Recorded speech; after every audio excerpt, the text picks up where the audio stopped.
How's it going, everyone? Welcome to a Football for Fun clip. We normally live stream on Wednesdays at about 9 Eastern, 8 Central. So if you really enjoy this content and don't want to miss a live stream, please feel free to subscribe to our channel. We're trying to grow our channel. We recently got 100. We are very proud. With that said, enjoy the clip. Question, as he worded exactly. Okay, mailbag. This is from Sudoku, who's unfortunately this is from Sudoku, who unfortunately couldn't make it. Or, I mean, he's not here right now, but I'm sure he'll be watching, which is that, do you think Jayden Daniels will suffer some kind of sophomore slump as teams now have more tape on him and can identify his weaknesses?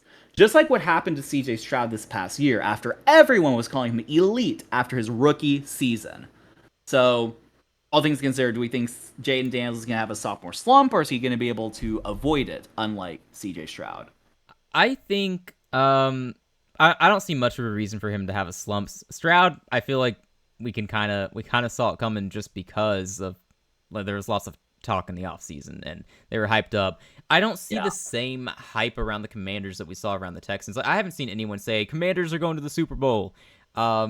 Which they just went to the conference championship, so you would have thought that more people would be projecting that. I feel like people are more realistic this time around with the young quarterback on a rising team. So I don't think he's going to regress. If he does, I don't think he'll be by much. I think with his unique skill set, too, he's more likely to avoid a slump, given what he can do on the ground.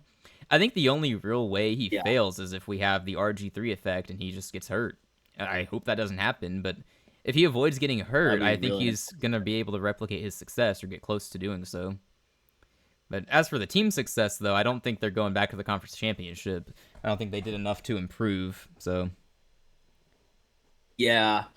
I'd probably agree. I don't really think it's like, I mean, CJ Stroud just suddenly had like a crap offensive line and a crap, offensive play caller. And I don't think Jayden has Washington at any least of made those. sure to upgrade their offensive line too. That's worth noting.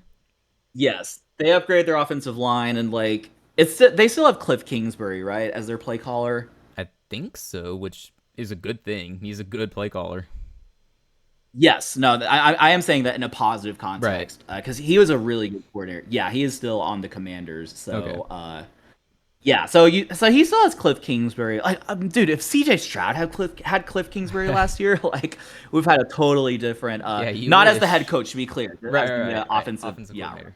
I totally wish, but it was funny. I think when Cliff Kingsbury was fired and like left for like Thailand on a one-way trip or whatever, I do remember there were speculations that we might hire Kingsbury. Like, oh man, really?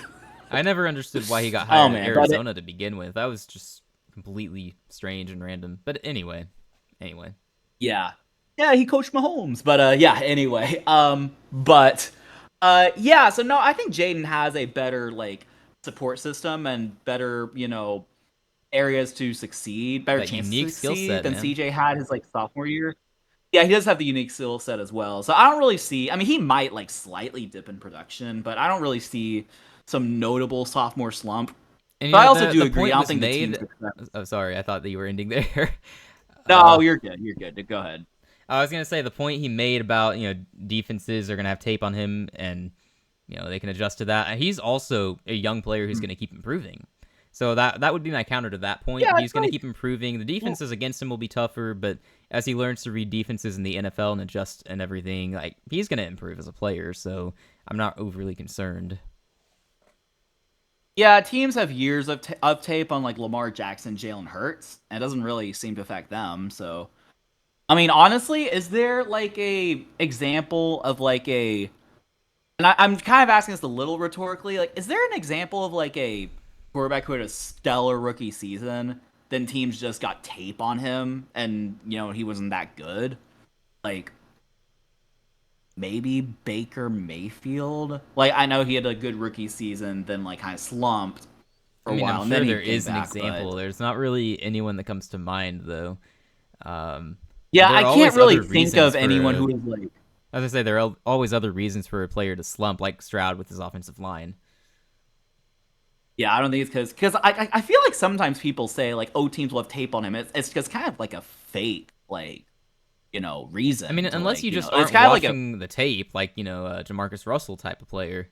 If you're not learning, then yeah, the team's getting Right. the tape on you. They're gonna shut you down. But as long as you're learning too, you should be all right. Yeah, I just can't think of a player who had like a stellar rookie season. Then the teams had tape on him, so he was no good. Like I don't even think of that. I don't even think that's a legitimate argument, honestly. Now that I kind of verbalize it more.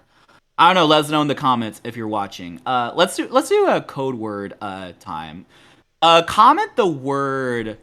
Uh, comment Jayden. Comment Jayden if you are currently watching this. All right.